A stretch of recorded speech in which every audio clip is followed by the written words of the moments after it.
Ah, hi. I think we have some candy. Happy Halloween, everybody. We have some candy for you all.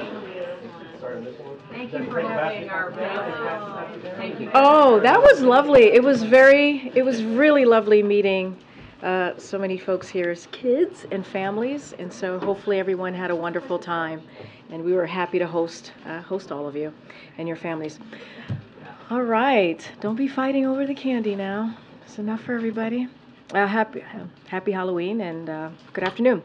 So today, as you all see, we'll see momentarily, the president has big news for hardworking Americans in his continued crackdown on junk fees, building on actions he's taken to date that have saved Americans billions of dollars. Today, the president is cracking down on junk fees in retirement, investment, and advice. Too often, financial advisors steer clients toward certain investments, not because it's in their client's best interests, but because it means the best payout for the advisor. These costs add up. One of the investment products we looked at cost Americans as much as $5 billion per year in junk fees. Over a lifetime, these conflicts of interest can cost up to 20% of retirement savings, tens of thousands of dollars for a middle class saver. Are you okay? Okay. All right. I'm sure your favorite is in there. That's why President Biden is announcing new actions to protect retirement security by cracking down on these junk fees. This is another key step in our work to promote competition under Bidenomics to put money back in the pockets of hardworking families. And keeping with that theme, today we wanted to highlight another drug that thanks to the president's leadership, Medicare can now negotiate lower prices to save Americans money. Enbrel, a drug that treats certain types of arthritis, is one of the first 10 drugs selected for Medicare price negotiation as part of President Biden's Inflation Reduction Act, which passed with zero Republican votes.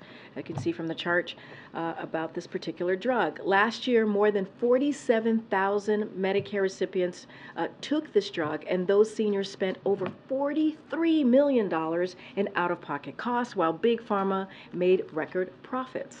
In fact, sellers of this arthritis drug executed more than $89 billion in stock buybacks and spent $213 million on lobbying since the drug hit the market. At the same time, seniors like Judy Aiken, a 69-year-old retired nurse, are getting squeezed. Judy pays $339 per month out of pocket for just one Enbrel prescription she needs to manage her arthritis. So, while sellers make record profits, Judy is forced to watch what she spends every month. And that's wrong. The president believes that's wrong. And that's why he and congressional Republicans finally took on Big Pharma and won the ability to start negotiating these prices so seniors don't have to choose between health care and other basic needs.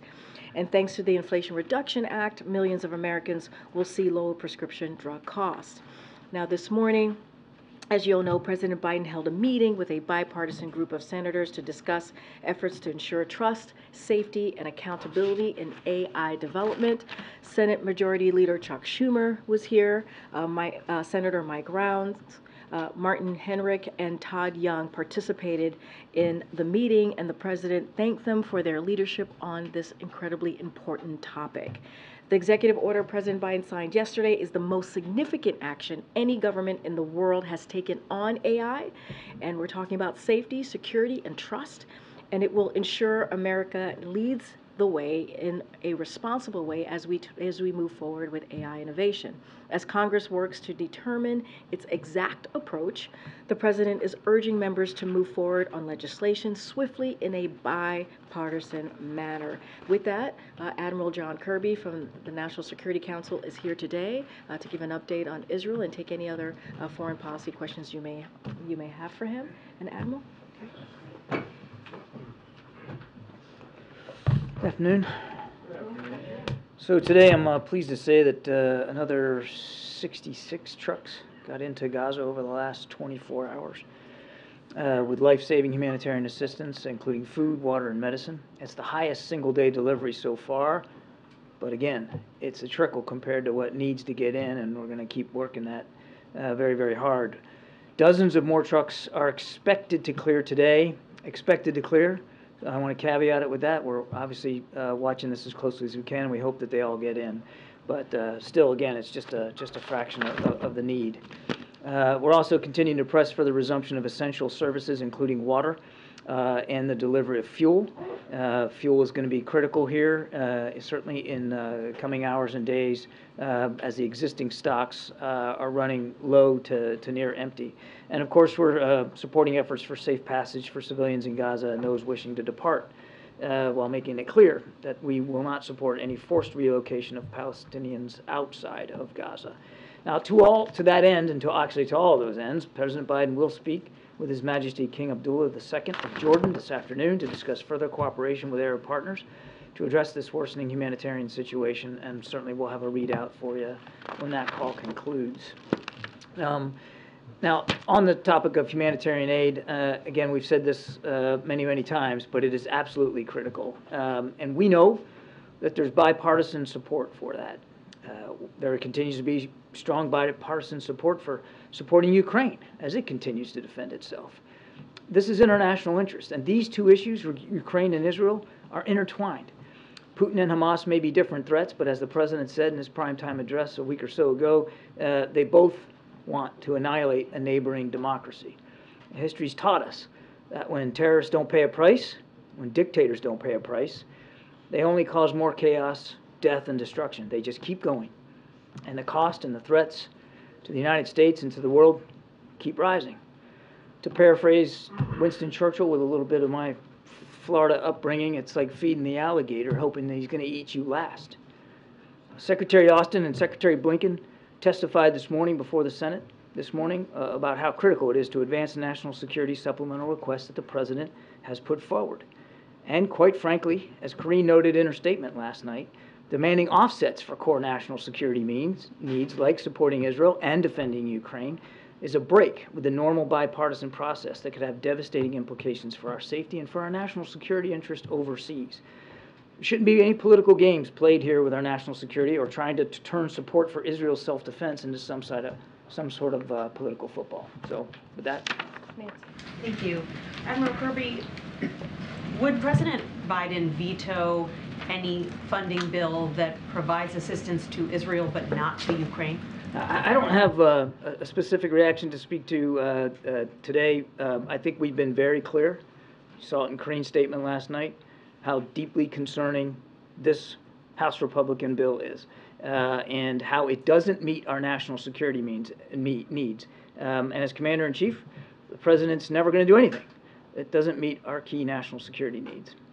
Would the President support a bill that provides funding for Israel but also cuts more from the IRS? The President believes that the supplemental request we submitted in every aspect, in every bucket of funding that we're asking for, is critical for our national security needs. And I would remind that these are urgent requests. That's what the supplemental is all about. These are key, urgent national security needs. And there was a time when, that the key foreign policy objectives of the United States and our national security was apolitical, and it needs to be in this case too. To lawmakers who say, I want to support to fund Israel, I don't want to support funding for Ukraine, you say what? We say, take a look at everything we've asked for in the supplemental request, look at what the President said in the Oval Office address, and see, even as Senator McConnell said himself just today, I think, that Ukraine and Israel are intertwined and both are serious. And that was from the Senate Minority Leader himself. We say, first of all, we know that there's bipartisan support, even in the leadership, that those who are against trying to fund Ukraine or trying to siphon off humanitarian assistance out of the Israel funding, they don't represent the majority of their caucus. And again, take a look at the whole request and see how important it is for all our national security needs. Thank you, Admiral. A massive blast has been reported at a refugee camp in Gaza, in one of the most densely populated areas. An IDF spokesperson said that they were targeting a Hamas commander. What can you tell us about this, and does that, in your view, mean they violated the laws of war? Can't say much. I mean, this all just happened just before I came on out here, and I just don't have a lot of information on that. would it mean they violated the laws of war, given what we've seen though? I'm not going to speculate on an incident that I really have no information on. That would be really, really imprudent for me to do. And why have Americans and foreign nationals still been unable to get out of Gaza, even though aid trucks have been going in? Beyond putting the blame on Hamas, what more can you say about what's going on here and what the progress is? How about if I just put the blame on Hamas? I mean, Secretary Blinken talked about this in his hearing this morning. I mean, they are putting obstacles up to allow us to get folks out. It's not Israel. It's not Egypt. It's not places like Jordan. Hamas has been making it difficult to do this. But the aid is still coming in. The gates are opening. I mean, what can be done to then make sure that I mean, just because the gate swings one way doesn't mean it's going to swing the other way. And well, obviously we want it to. Right now the aid is getting in. Not enough, but it is getting in. But right now we just are not able to get people out. Believe me when I say we're working on this literally by the hour. Ambassador Satterfield is working on this very, very hard. But we just got to keep at it. Yeah. So it's being reported that Yemen declared war on Israel. How concerning is that for? I haven't seen that report that they declared war. Look, we've said from the very beginning that we don't want to see a widening and deepening of this conflict by anybody, any actor, any state. And we've also said that we've got key national security interests at stake here in the region, and we mean to protect and defend them. So our message to anybody, and again, I can't confirm this report because I haven't seen it, but our message to anybody who seeks to escalate and deepen this conflict is, be mindful of how seriously we take our national security interests. Also, 220 Palestinians have been killed in the West Bank since the beginning of the war, 197 since the beginning of this year.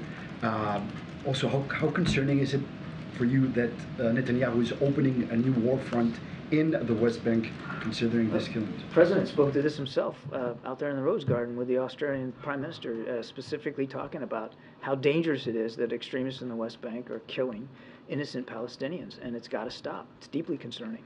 Each and every one of them is a tragedy too.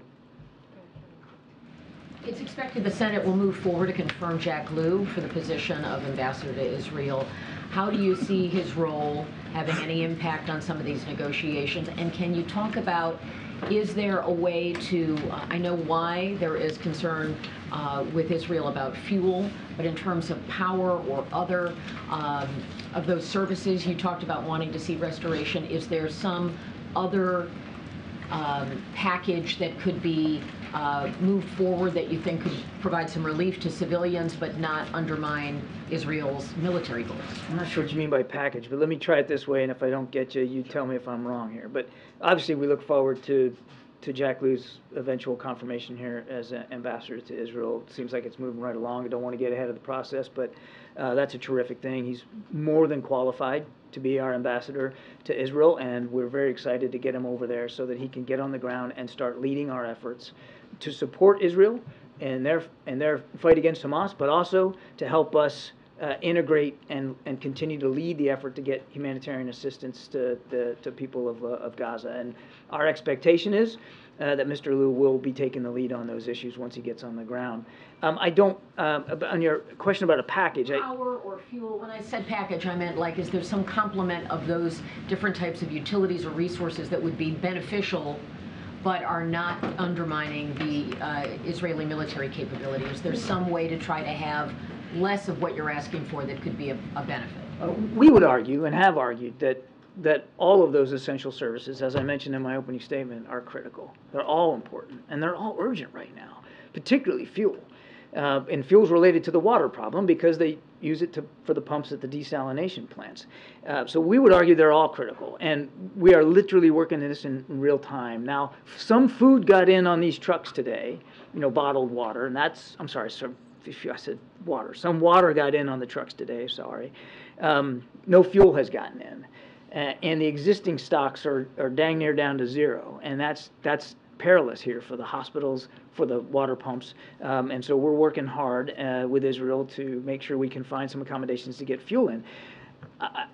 I've heard this argument, and it's particularly by some of the Republicans in the House that or even in the Senate, by putting fuel in there, we're helping Hamas. I want to be very clear on this. We have seen no indication, none, that Hamas has gotten their hands on any of the humanitarian assistance that has gone in. None of it. It goes from these UN trucks to humanitarian organizations and the UN for delivery to the people of Gaza. That's what we've seen with every single one of them. And with the fuel that was existing in tanks that they could tap simply went to existing legitimate humanitarian needs. And we will, and we have, tried to make assurances to the Israelis that we will continue to monitor fuel should it go in with the same diligence that we have and our UN partners have been monitoring the food and the water and the medicine. Way in the back, go ahead. Thank you. Netanyahu has said that the fuel is being withheld by Hamas. Have you had any kind of confirmation from him or pushback from him on trying to get fuel into the Gaza Strip? The Israelis have expressed concerns about fuel getting into Gaza, and we understand where the concerns are coming from, because Hamas wants this fuel as well, to keep their tunnels lit and to support their own needs, for their own vehicle and power needs. I mean, it's a legitimate concern, no question about that. Our argument is that it's also a legitimate need of the innocent civilians in Gaza who are suffering right now and in desperate need of continued medical care and fresh water to drink. And so what we're working on with the Israelis is an accommodation here where they can be confident that it's not going to go to Hamas, and we can be confident that it's going to get in and get to the people in need. And we're still working on that. Has he been receptive to those concerns? I won't talk about our diplomatic conversations in any great detail. I'll just tell you that we understand their concerns. They're not illegitimate, and we are working very hard to address those. Go ahead, Esvi, in the back. Yeah, thanks. Admiral, I believe the President has, a lot of people have said that the information coming from the Gaza Health Ministry is not reliable because it's controlled by Hamas.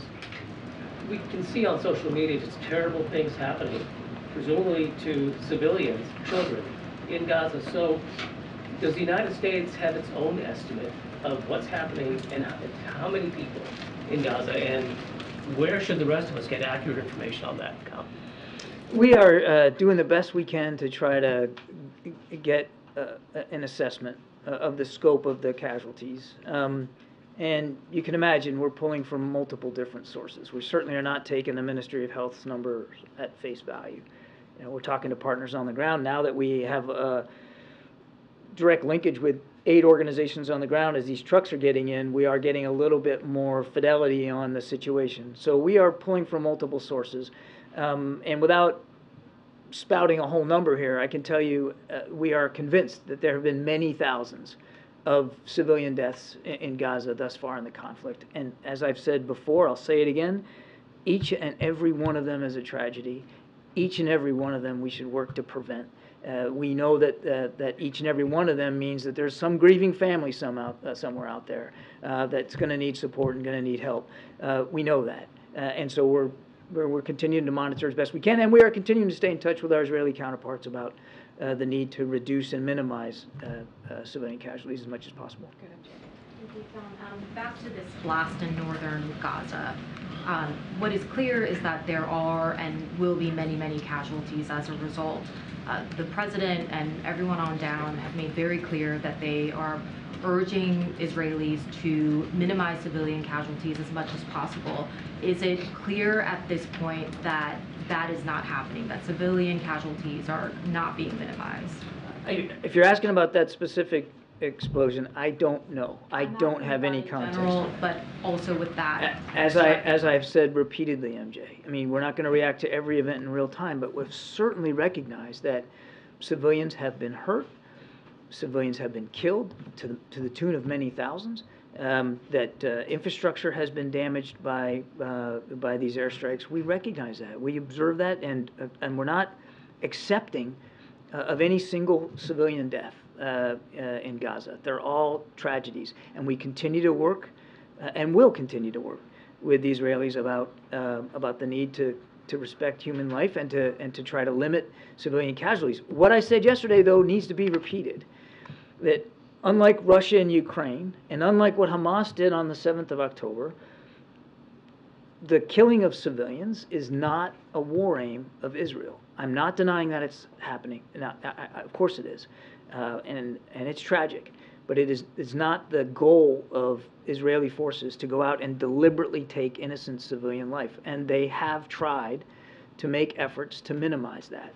But would you go as far as to say that Israel is not successfully minimizing civilian casualties in Gaza? I would say is what I said to you before. It's obvious to us that that they are trying to minimize.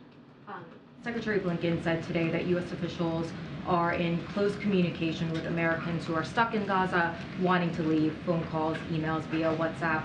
What exactly is being communicated to those Americans in those messages? Well, I'd refer you to the State Department to speak to that more specifically than me here at the NSC, but as we understand it, it's to keep them informed about our efforts to try to get them out and to make sure that they know that we're not tiring and that we're gonna keep trying to do that. But do you have specific guidance on, where they should go, who I they don't. should call? You got to talk to the State Department about that. They're the ones in direct contact. John, Hamas is claiming that they will free some foreign hostages in the next few days. Has the U.S. been alerted to this by any official channels? Do you have reason? That's the first I'm hearing that report. We'll have to see whether it pans out or not. Obviously, we want that to be the case. And are you hearing anything about the crossing into Egypt opening tomorrow to allow some injured Palestinians out? I've not heard that report. Given the airstrikes on the refugee camps near Gaza City, would now be the time for a humanitarian pause? I know you've said that U.S. position is no ceasefire, you don't support a ceasefire, but would now be the time for a humanitarian pause? Well, without getting into this specific moment that we're in right now or litigating this from the White House podium, we do believe that humanitarian pauses could be of value, but they have to be, there has to be credible support on both sides here for where to do it, when to do it, for how long to do it, and for what purpose. And we're continuing to work with partners in the region, and including those who have a direct line of communication with Hamas to see if that's possible. The goal would be to get aid in, to maybe get people out that want to evacuate. It also would be valuable, a humanitarian pause every now and then would be valuable for us if in fact there is a serious effort to get hostages out, because you'd need some kind of pause of the fighting to be able to do that safely. And can you talk a little bit more about the humanitarian aid and the flow and what is keeping more and more larger numbers of trucks from going in? Is it Israel and Egypt not agreeing to allow that to happen? And is it No, there's been a myriad. Them to do it? There's been a myriad of factors here. I mean, part of it is, there's got to be an inspection regime for each truck so that everybody can have confidence in what is in those trucks. So that they have to be opened up, they have to be inspected, and that obviously slows things down. I mean, it's not like October 6th. It's now a war zone, and there are belligerents here, and we got to make sure that what's going in is legitimately humanitarian assistance. And because it's a war zone, it's not the trucks themselves. Their travel in country is potentially dangerous, and there have been strikes on roads and infrastructure that may alter the way they get to their destination, and then making sure that there's enough people on the other end to receive that material and get it to people who are desperately in need. It's just like in a natural disaster, and I'm not trying to undermine it or minimize this, but in times of a natural disaster, the delivery of essentials just gets harder, and it's harder. So there's a lot of factors in here, but we're working through all that. And again, while we admit that it's a trickle and not good enough, it still seems to be on the upward trajectory day by day, and that's a good thing. And we do hope that within coming days we can get up to 100 trucks a day. Still not going to be enough, but it's going to be a lot more than what we're doing right now. Mr. Kirby, thousands of Palestinian civilians have fallen so far, including 160 of my own relatives. And I'm just wondering, how many Palestinian civilians need to be killed before the United States called for a ceasefire? First of all, my condolences to you and your family. Are you in touch with some that are as still, much as I can. Not as much as you'd like to be, yeah. But I'm very sorry to hear that. I'm very sorry to hear that. And so I can see this is obviously personal for you. I can tell you it's personal for the president too. We don't want to see any more civilian casualties. So in terms of a ceasefire, our concern with that is that Hamas benefits. to the tune of being able to refit, renew themselves, plan and execute additional attacks. And as I said yesterday, right now is not the time for a general ceasefire. It is, however, the time to consider pauses in the fighting long enough so that folks like your relatives and family members can get this incredibly needed humanitarian assistance and perhaps a way to get out if they want to get out. So we're supporting that, and we'll see what we can do. But again, my deepest condolences. Well, another question, if I may. Yeah, of course. Now, you talked about creating a safe corridor where Gazans can leave if they want to. Does the United States guarantee the return, or is it going to be like 1948, where like ethnic cleansing and they're not allowed to return? As I said in my opening statement, our policy is not to have some sort of permanent settlement outside of Gaza. For the people who call that home, we want them to be able to go back home, and do so safely and effectively. We are not calling for their permanent refuge from the country. During the weekend, Prime Minister Netanyahu referenced the Amalekite, which is a biblical reference talking about the genocide that happened in the biblical times between the Israelites and the Amalekites. Is that a concern for the U.S. administration? I'm afraid I'm not qualified to speak much on biblical history here, but obviously, I think we've been crystal clear, not only there but around the world, on our concerns about genocidal behavior by any leader. And that is not what we're seeing Israel desire to do. That they are going after Hamas terrorists, going after leadership that attacked their country on October 7th in a gross and barbaric fashion. They are not interested in genocidal activity to the people of Gaza. Now, again, we recognize there have been many thousands of casualties. Way too many. Should be zero. We understand that. But their war aim, as I said earlier, is not to target the innocent civilians of Gaza. Their war aim is to go after Hamas. Thank you. John, the people in this country making violent anti-Semitic threats, are they domestic terrorists? I don't know that we're classifying people as domestic terrorists for that. I mean, that's really a question better left to law enforcement. I'm not aware that there's been such a characterization of that. Okay. The FBI director said today, the ongoing war in the Middle East has raised the threat of an attack against Americans in the United States to a whole nother level. Has the White House considered the possibility that a terrorist could be in the country right now after crossing the southern border?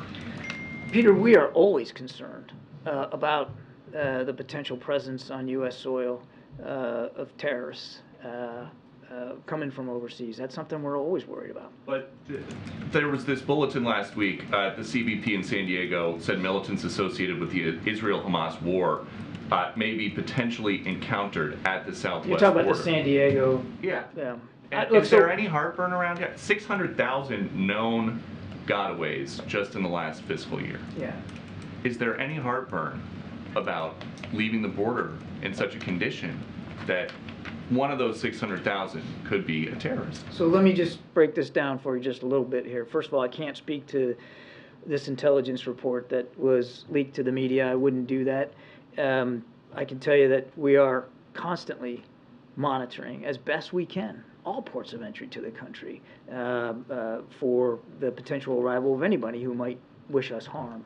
And one of the things that the president asked for in this supplemental was additional funding for border security, for like 1,500 more Border Patrol agents and better technology at the border. I mean, so again, we would urge Congress to take a look at that supplemental request and pass it. But if the general gist of your question is, are we taking the potential threat seriously? Of course we are. The general gist was, is it possible that somebody who wants to commit a terrorist attack during a time of elevated threat crossed the southern border into the United States already?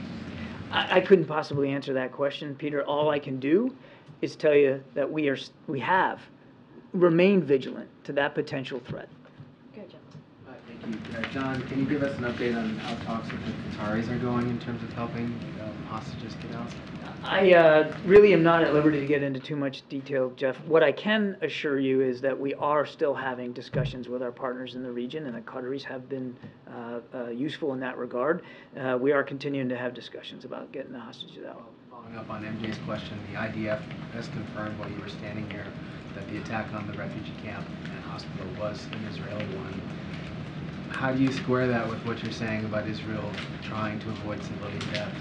Again, you're getting me a little unawares here, Jeff. I didn't see that that comment. I didn't see that report.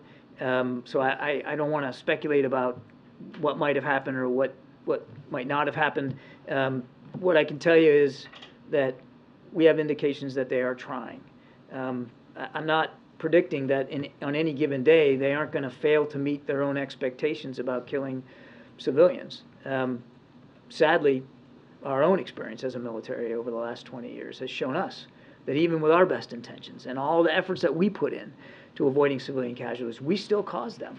And it's tragic each and every time. But I just, without the context of this event, I'm going to be careful about what I speculate on here. People who are seeing the numbers, and you've also said it's been thousands, is there anything more you can say besides indications? What evidence do you have that Israel is trying not to kill civilians?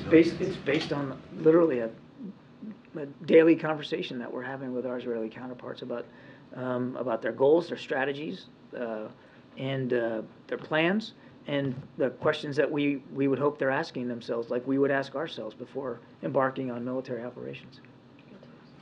Thank you. Admiral, just to talk about the fuel situation again in Gaza, the lack of fuel, the Ministry of Health, the director there, said that essentially that they're going to run out of fuel tomorrow. I was wondering if that aligns with your assessment of how the levels of fuel are, especially when it comes to the hospitals and the generators. It's a similar timeline that we've heard from aid organizations in the UN. It's not totally out of the scope of what we heard from other actors, that it could be that soon. Is that sense of trauma and sense of urgency being felt in the conversations about the need to get fuel into Gaza, especially when we're talking about hospitals, when we're talking about generators, babies on ventilators and those kinds of things? Is that sense of urgency being felt, and is it being heard by the Israelis as well? It's absolutely being felt, and we have continued to communicate this with our Israeli counterparts. There's definitely a sense of urgency here. John, a follow-up on the humanitarian pause. Given the recent comments from Prime Minister Netanyahu and kind of what we've seen in the last few days, are you getting any indication from the Israelis that this is something that they would even consider? And how much of a priority is this for the administration to get a humanitarian pause to make that happen? I don't want to speak for the Israelis. I would tell you that they too want to get their hostages out. They too want to get those folks back home to their families, and they recognize that in order to do that safely, you're going to have some passage, some pause in the fighting to be able to do that so that they can get home safely. So in a general sense, they see the value in some kind of a localized temporary pause to get their folks back home. Thank you, Karine. Admiral Hassan Nasrallah, Secretary General of Hezbollah, is expected to make a speech on Friday about the group's fight with Israel and Israel's bombardment of Gaza. His words could shape the fate of the country and the region. What the U.S. is doing, monitoring the situation for sure. What's going to do if Hassan Nasrallah decided to declare war on Israel? I'm not going to get into speculating about a hypothetical like that. Let me just give me a second here. Sure. We're watching this very, very closely. And one of the reasons why the president sent an extra carrier strike group into the region and parked one in the Eastern Med is to make sure we send a strong message to any actor, including Hezbollah, who may want to widen the conflict. They ought not to do it. We take seriously, as I said earlier, our national security interests in the region. Now, Nasrallah can say what he wants to say, and we'll certainly be paying close attention to it. But our message is the same to him, to them, to any other actor in the region. Anita. Thank you so much. On the domestic front, we're hearing from Muslim Americans and some Democratic Party activists that they're going to mobilize millions of Muslim voters to withhold votes and funding from President Biden's campaign until he works on a ceasefire for Gaza. Is the White House concerned about that? And then going to your weird crocodile metaphor It was about... an alligator, and I didn't think it, and it wasn't, it was Churchill, not me. Sorry, going to your alligator metaphor about aid to Israel being isolated in that package, is it the White House's view that the U.S. can afford to fund Israel, Ukraine, Taiwan, and the U.S. border in one package? And then I have a diplomatic question. Okay, well, your first one I'm not going to answer because I'm not going to get into electoral politics one way or the other. On your second question, the answer is yes. What's your third one? Okay, just comparing the readouts of President Biden and Jake Sullivan's meetings with Saudi officials, we're now seeing a mention of Iran. Or rather, we're now seeing mention of the White House saying that they're asking the Saudis to work with Iran. Is that something that the White House is asking Tehran to do, to pressure? Let me start over. Is that something that the White House is doing, asking Riyadh to lean on Tehran to show restraint? And how receptive are the Saudis? Yeah, I don't want to talk about our diplomatic conversations with the Saudis. We have been, I think, crystal clear about the concerns over Iran and their destabilizing activities and their support for these groups throughout the region. I think I'll leave it there. Yeah, last question. Go ahead. On the visit by the Saudi defense minister, can you talk about where things stand with the normalization negotiations as they were happening before October 7th and kind of where they stand now? I think, again, without getting into the specifics of diplomacy, I think we came away from those discussions confident that there'll be a path to get back towards to normalization, and that there's still interest on the Saudi side in pursuing that. Obviously, what's going on between Israel and Hamas makes it harder to make practical progress on it right now. I would also remind that even before October 7th, we were still months away from some sort of agreed-to framework. We're still committed to it. It's clear to us that the Saudis are still committed to it, but obviously we're all focused, including our Saudi friends, on what's going on there in Gaza. John, wait a minute, before you leave, if Hamas terrorists attack the U.S., would U.S. put boots on the ground in the Middle East? I won't speculate about that, Brian. We'll obviously do what we have to do to protect our troops and our country. So, Thank you. Thanks, Admiral. Thank you. All right, just have a few more minutes left. Anybody else? Well, Darlene, you want to kick us off? Thank you. Given the House Republican decision to just move forward with funding only for Israel, is it the position of the White House that Speaker Johnson is bound by the deal that former Speaker McCarthy struck with the White House earlier this year, the budget deal? The budget deal that 2/3 of the House Republicans voted on and is now law? Yes. Yeah, well, it's law. So, yes, as it relates to the budget deal that occurred early summer, that was voted on by the House and the Senate and is now law. So, yes. A couple of quick housekeeping things. Is a trip to Maine for the president under consideration? So let me just say that we are appreciative of the governor of Maine inviting the president to visit. As you know, when the president visits any state anywhere, there's a lot of logistics that has to come into play. Don't have anything to share on a potential date, but certainly we are appreciative. And as you know, the deputy director of the gun prevention office, Greg Jackson, as I mentioned, I believe yesterday, is on the ground providing support to the community, much needed support to the community, and folks who certainly were deeply affected by and victims by the shooting last week. And the summit on Friday, the president is having with Western Hemisphere leaders, economic summit. Are leaders coming to Washington for that? Is this an in-person thing or is it virtual? So NSC, I believe, is going to be holding a backgrounder on this, a briefing on Thursday, so they'll have more information. There will be leaders from countries across the North and Central America will be here, so I don't want to get ahead of who actually will be in person. Sometimes folks participate virtually. I just don't have that list in front of me, but obviously there'll be leaders from North and Central America that will be here, and it's an important meeting. The president is looking forward to having to continue to have those conversations about the strong partnership with these leaders across the region, and so we'll have more to share with you as they do a briefing for all of you on Thursday. Okay. Thanks, Karine. So the White House says that this new proposed rule around retirement advisors could boost retirement savings by as much as 20%. But for Americans who want to retire pretty soon, say in the next 5 years, how would that concretely benefit them in financial terms? So just a couple of things. And you're going to hear from the president very shortly, so don't want to get too much ahead of him. But we believe this is really real money that's going to go back to hardworking families. You're going to hear again directly from the president. So the new rule, just 3 points that I want to make here: advice to roll over assets from a 401k into individual retirement account (IRA) or annuity must be in the saver's best interest. Retirement advisors must provide advice in client's best interest, as I mentioned at the top, regardless of whether they are recommending a security or an insurance product, which is also very important. Advice to plan sponsors, including small employers, about which investment to put on a 401k lineup must be in the customer's best interest. So we believe this is really real money that's going to come back to hardworking families. We'll have certainly more to share.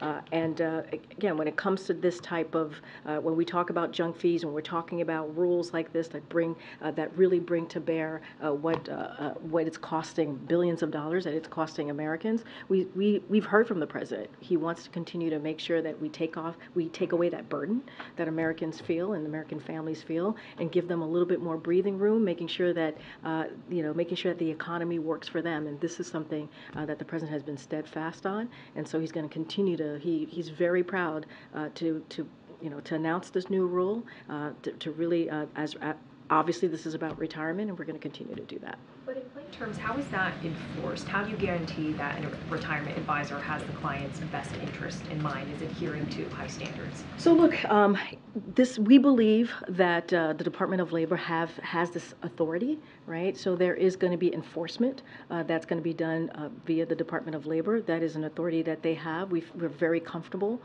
in that. And again, don't want to get too much ahead of the president. I laid out some 3 important factors in what he's going to announce as it relates to the junk fees and retirement. So I'm going to let him speak to this in more details. And if you have any additional question, I'm sure the team here would be happy to answer that. But don't want to get ahead of the president. Go ahead. There are many states in the country with large rural areas. Why Minnesota? Why Minnesota? I wonder what you're getting at in this question. You can. So look, Minnesota is an important state that the president wanted to go and visit. Obviously, going to rural America, the president is the president for everyone, right? Not just urban America or rural America, red states, blue states, middle of America, over along the coast, the states that he's visited. So this is an important look. This is going to be incredibly important. The president's going to hear directly from the American people, talk about what he's been doing, investing in America, talking about the historic pieces of legislation that he's been able to do that's going to create good union-paying jobs. It's actually going to make a difference in this community that he's visiting. I'm not going to get ahead. He'll lay out why he's there and why it's important for him to be in that particular community tomorrow. But look, the president loves Minnesota. Does this have anything to do with the announced primary challenge of Congressman Dean Phillips of the great state of Minnesota? So I'm going to be very careful with the Hatch Act and not speak to any upcoming election, in this case the presidential election in 2024. I said this last week and I'll say this again. We are very proud of, or very thrilled and thankful to the congressman for voting with the president almost 100% of the time in the last 2 years. And I'll leave it there. Okay, Jeff. Karine, I wanted to follow up on Anita's question about support among Arab and Muslim Americans. Polls are showing today that it's dropping significantly for the president. Is that a concern, and how will you address that? So, look, I'm not going to get into every poll, right? So going to be careful. I think in Anita's question, it was related also to kind of the electoral race that's coming up. So. I know. You said you said that you were connecting your question to her, so I'm just making sure that I put that out there. I heard the question that you asked me. Look, of course the president is always concerned and wants to hear how different communities feel about the work that he's doing. Of course that's important to this president. You know, one of the reasons that he's going out there to go into rural America to hear directly from Americans there. One of the reasons that he does these travel, because he wants people to hear directly from him on the work that he's doing on behalf of Americans across the country. And so always, you know, paying attention, listening to what different communities are concerned about. Obviously, that is important to this president. I'm just not going to go into every poll from here, but I get the question, obviously. I'm going to call people. I'm going to call people that I haven't called on. Go ahead. Go ahead. Thanks, Karine. So President Biden hopes to meet President Xi face-to-face next month. Is the U.S. considering lowering tariffs or easing sanctions or making some gesture to make sure that meeting happens face-to-face? Look, I mean, we've been very clear. Our policy and how we move forward with China hasn't changed. This is intense competition, right? That we have said that we want to move forward with China. We understand that, and intense competition means intense diplomacy. That's what you're going to see. That's what the president is going to be doing and having, you know, a tough conversation, but important conversation. I'm not going to get into any kind of decisions made on this. This is going to be about the diplomatic conversations. We've seen about three secretaries go to China and having these diplomatic conversations.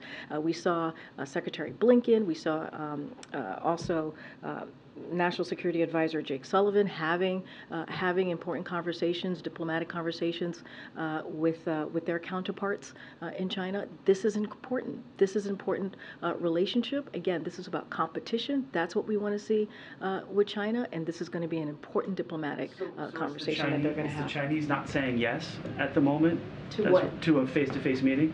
We've been talking about. The president said he's looking forward to meeting with President Xi, and so not going to get into details about this meeting that's going to happen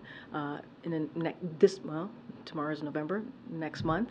It's going to be in San Francisco. It's going to be a constructive meeting. The president's looking forward to it, and I think that should answer your question. Yes, the meeting's happening. Yes. Okay. Thank you. We've been clear. We believe we've been clear about that. I'm just not going to get ahead of the process. I'm not going to get ahead of the agenda.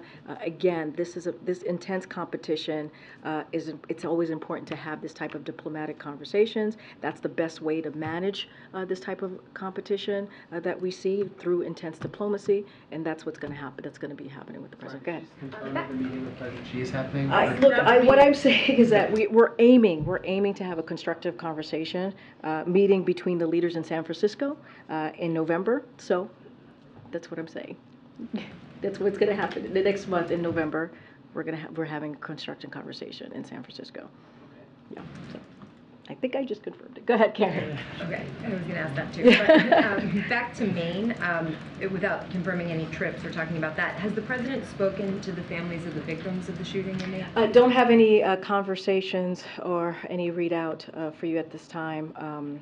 With the families. Obviously, the president's main goal right now has been to make sure that folks on the ground have the resources that they need. We understand. Certainly our hearts and prayers go out to the families and the victims that lost so much on that awful, horrific day last week. And so that continues. As I mentioned, Greg Jackson, who's the deputy director of the new office, is on the ground providing that support, that much needed support on the ground. We don't have any calls to read out. And knowing what we've seen come out now about the gunman's mental health and some of the warning signs that were there, does the president believe that there was something specific that could have been done to prevent that shooting? So here's what we know. We know that more work needs to be done in Congress. We need to see more legislation to deal with what we're seeing, to deal with this epidemic, gun violence epidemic that we're seeing across the country. We need House Republicans to get on board. And that is one way to save lives. And we're tired of this. You know, I'm tired of it. The president's tired of it. I'm sure all of you are tired about talking about these horrific mass shootings. You know, there's a reason that this happens, these types of mass shootings happen here in this country. right? And so we have to see legislation moving forward to deal with this epidemic. The president has put forward, as you hear us say all the time, more than 24 executive orders to deal with this gun epidemic, more than 24. And he put together an office to deal with this gun violence, a historic office, something that we've never seen before from an administration, because he knows that more needed to be done. And he wanted to make sure that these executive orders are moving forward, and also this bipartisan law that was passed to deal with gun violence last year. We wanted to see that expedited, and we wanted to see those processes moving a lot faster. And so that's one of the reasons he put forward the office. But look, we know what works. We know there is common sense legislation that could be put forward right now that can get passed, put it on the floor, put it together, right? Get passed so that we can save lives. We should not have gun violence, guns being the #1 killer of our kids. That should not be. And then the question is, to House Republicans, to Republicans in Congress, why is that happening? Why is that happening, these mass shootings happening here in this country? Because they could change that. They can. All right. Go ahead.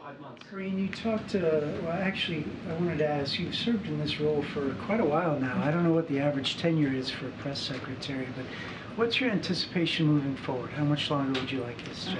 I'm not going to talk about my bed. We're going to move forward. Go ahead. After today. After today. Go ahead. Back to the Minnesota trip. Rural voters are increasingly voting Republican.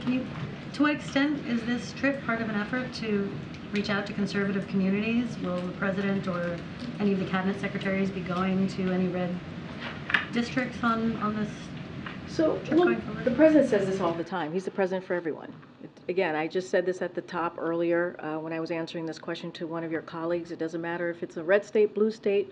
It doesn't matter. He is a president for everyone. So it is important. It's not the first time he's going to a rural area to talk to Americans there. And so he's going to do that tomorrow and talk about what he's done on behalf of this community, but on behalf of Americans across the country.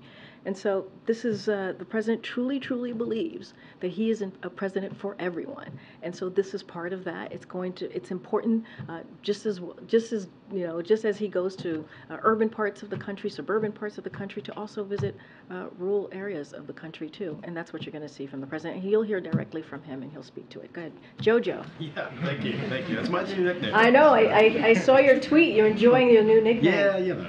But real quick, following up on Maine and the possibility of going there. I know you said there's no trip to confirm, you don't have a date, but is it the president's hope to take the governor up on that invitation and go to Maine to meet with families? So again, we appreciate the governor's invitation. As I said before, when the president travels, and you all know this, you've traveled with the president, you know how much of a big footprint he has when he's on the ground. And so there's a lot of logistics that need to be considered, and we're trying to figure that out. I just don't want to get ahead of making any announcement or confirmation from here. Again, we obviously appreciate the invitation from the governor, and we are doing everything that we can. We have been since the moment of this horrific shooting, in providing resources that the community needs, and we've been doing that. As I mentioned, we have someone from the newly minted office to prevent gun violence who's on the ground. I just want to be really mindful. There's a lot of logistics that are put into this, and I just don't want to get ahead of that.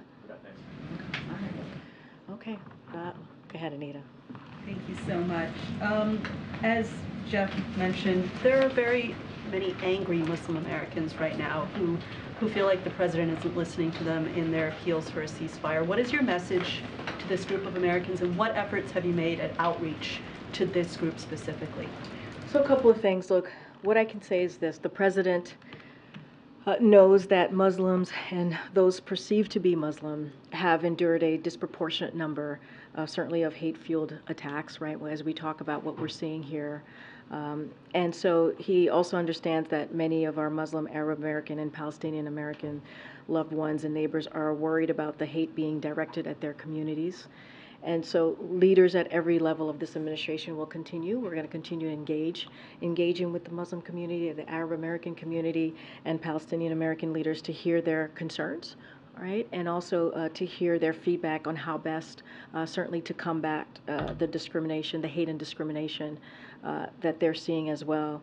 You know, we have been in close contact with folks in the Muslim community. We've been in close contact with Palestinian Americans, Arab Americans as well, appointees here, Jewish American appointees as well, to ensure that their perspectives are heard and also that we continue to respect, obviously, their perspective. And so we're going to continue to hear from the community. That's something that we want to do. As I was talking about rural America and how the president is a president for everyone, we certainly want to continue to keep those lines of communication open, and that's really important. Go ahead.